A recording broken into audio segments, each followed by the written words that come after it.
Hello guys, আপনাদের সবাইকে স্বাগতম আমার নতুন একটি ভিডিওতে। শীত তো চলেই আসলো। শীতে যদি ঝটপট কোনো পিঠা বানিয়ে সবাইকে খুশি করার ইচ্ছে থাকে, তাহলে এই পিঠার রেসিপিটি হলো সেই রেসিপি। তো চলুন আর দেরি না করে শুরু করে দেওয়া যাক রেসিপিটা। এখানে আমি একটা হাঁড়ি নিয়ে নিয়েছি, তাতে গুড় দিয়ে দিব 1 কাপ। এখন 1 কাপ পরিমাণে দিয়ে দিব কোরানো নারকেল।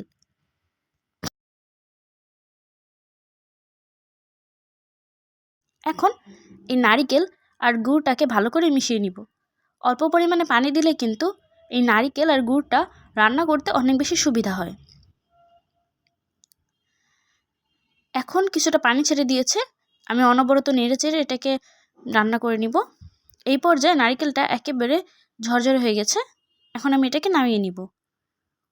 চুলায় অন্য একটা হাঁড়ি বসিয়ে তাতে আমি পানি দিয়ে দিব 2 কাপ।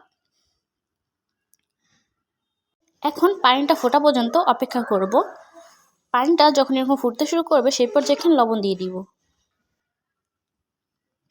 এখানে আমি 2 কাপ পানির জন্য 2 কাপ চালের গুঁড়া নিয়েছি। এখানে কিন্তু আমি আতপ চালের গুঁড়া ব্যবহার করেছি। এর থেকে কম পরিমাণে চালের গুঁড়া নিলে কিন্তু ডোটা বেশি স্টিকি হয়ে যাবে। এখন হালকা নেড়েচেড়ে মিশিয়ে আমি চুলাটা অফ করে ঢাকনা দিয়ে ঢেকে রেখে দিব। আমি 20 মিনিটের জন্য ঢেকে রেখেছিলাম। এখন হাতের সাহায্যে এই চালের গুঁড়াটাকে ভালো করে মুথে নিব। আমি এখানে একটা ডো বানিয়ে নিচ্ছি।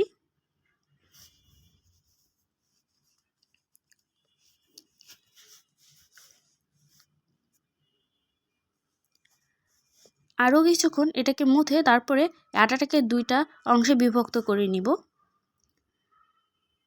এই ডো দিয়ে যে রুটিটা বানাবো সেটা কিন্তু কিছুটা মোটা আর বড় হতে হবে।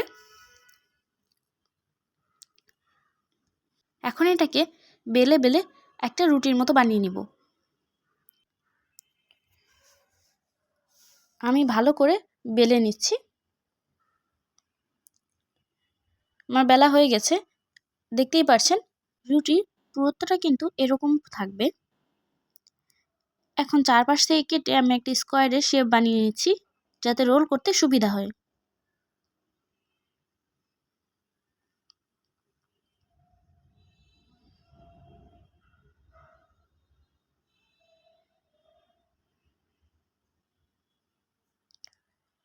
এখন এখানে আগের থেকে যে নারকেলের পুরটা বানিয়ে রেখেছিলাম সেটাকে ভালো করে দিয়ে ছড়িয়ে নিব।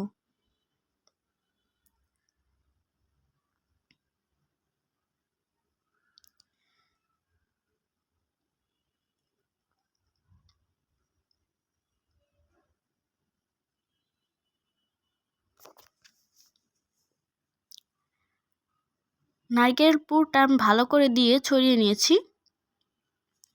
এই নারকেলের পুরটা কিন্তু একটু সময় নিয়ে ভালো করে স্প্রেড করবেন।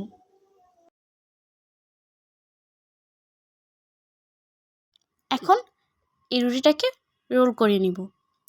এখন ভিডিওতে যেভাবে দেখাচ্ছি এইভাবে আমি রুটিটাকে রোল করে নিয়েছি।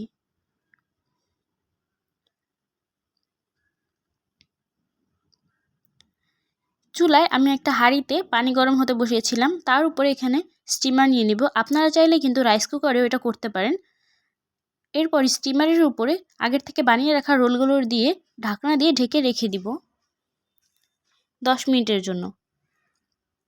10 মিনিট পরে পিঠাগুলো কিন্তু হয়ে গেছে। আমি পিঠাগুলোকে ভালো করে ঠান্ডা করে নিয়েছি। এখন আপনাদেরকে কেটে দেখাচ্ছি। গরম গরম থাকা অবস্থায় কাটতে গেলে কিন্তু এই পিঠার শেপটা নষ্ট হয়ে যায়, তাই ঠান্ডা করে তারপরেই কাটবেন। যে কোনো মেহমান আসলে মেহমানদেরকে বসিয়েই কিন্তু আপনারা সহজে এই পিঠাটা বাসায় বানিয়ে নিতে পারেন। এই পিঠাটা কিন্তু খেতে যেমন মজা, দেখতেও তেমনই সুন্দর। আমাদের বাসার মানুষ এই পিঠাটা অনেক বেশি পছন্দ করে। আপনারাও বাসায় ট্রাই করবেন এবং ট্রাই করলে আমাকে জানাবেন কেমন হলো।